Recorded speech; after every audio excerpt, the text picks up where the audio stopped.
Jessilyn, at the time, U-Haul's, now Forigo, tour manager.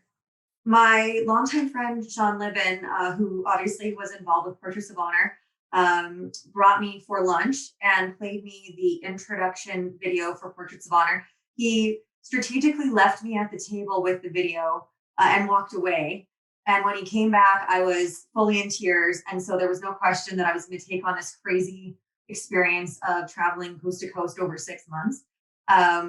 It was crazy, but it was also the best experience I've had so far in my career, and maybe in life. Not only for the opportunity to get to honor, the fallen from Afghanistan, and to meet so many brave, courageous, generous Silver Cross families, but also to meet all of the different kinsmen, kinnet, and kin clubs across Canada. Obviously, every event that we held was organized by a local organizing committee of kinspeople. And so we got to meet amazing individuals who expressed their remembrance and their appreciation in so many different ways, from five-star galas to backyard picnics and everything in between. So it was incredible to see everyone come together. My role started basically just as we were about to be wheels rolling on the tour. Flew out to Ontario, had about 2 days on the ground, and then we were headed out. So June was when we kind of started rolling, and June was the heaviest month for us. So we actually had 30 of the stops just in the month of June. So it was definitely jumping into the deep end quickly, all getting to know each other. Obviously, anytime you're joining a new team, there's some growing pains, and it's exponentially amplified when you've got zero sleep, a lot of miles to cover, obviously emotional days to deal with. But just like a family, I think we became one very quickly, and all the things that come along with that, sort of unconditional love, but also the ability to get on one another's nerves, which I think is expected. But through it all, I really do think we supported each other as a team.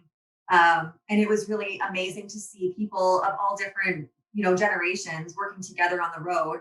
Our girls that were doing merchandise were in their 20s and in college. I was to my late 20s. We had drivers that were in their 40s.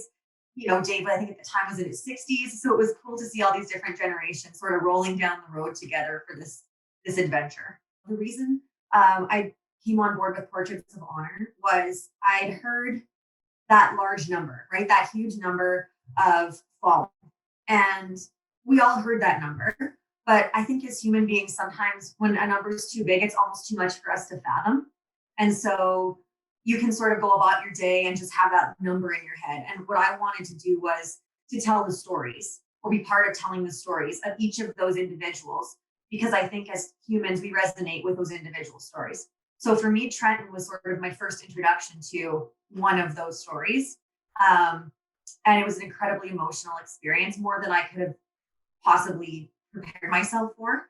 But it also showed me just how impactful the next 6 months were going to be in all these different places. So, seeing the Highway of Heroes and seeing this outpouring of support and hearing from the families as to how much this meant to them and how much comfort it brought them was immediate motivation to get started and get going down the road. We had a variety of people visit the Portraits of Honor, families of the fallen, comrades of the fallen, just the general public, and it ranging in age from school children to veterans. And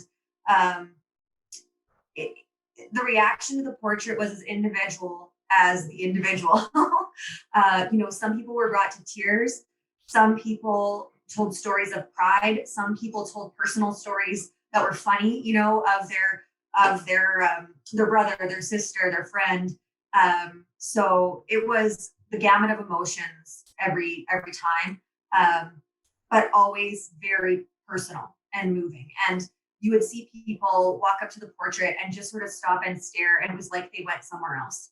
And whether that was the personal connection with that one individual portrait, or sort of being overwhelmed by all of those faces looking back at them, I don't think there was anyone I saw, walk by the mural or see the mural without some sort of emotional response to it. It was really amazing to watch.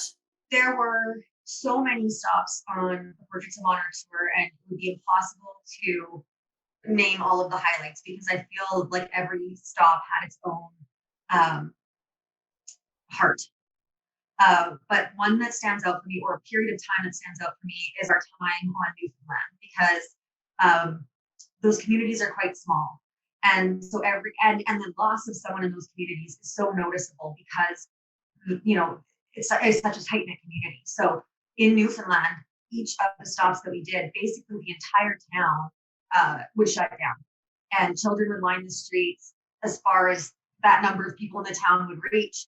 And it was so incredibly moving. It was like a civic holiday on those days in Newfoundland. And we were there, I think, on Newfoundland for about 2 weeks. And this was day upon day of seeing this type of response and hearing from literally every human in the town how much this meant to them. Watching parks be unveiled in the name of these fallen, watching the pride in their eyes, obviously the pain, but the pride that this person from their town had contributed in this conflict, and stories of their goodness in that conflict, stories of their generosity, stories of the way they reached out to children, stories of the ways they tried to help families.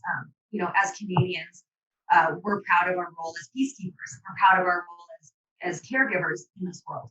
And Newfoundland is known to be those type of people even more than the average Canadian. And you could really see that resonate with them. Dave's work kind of transcended just being a piece of art. When people would interact with the portraits and look at them, it was as if they were looking into human eyes.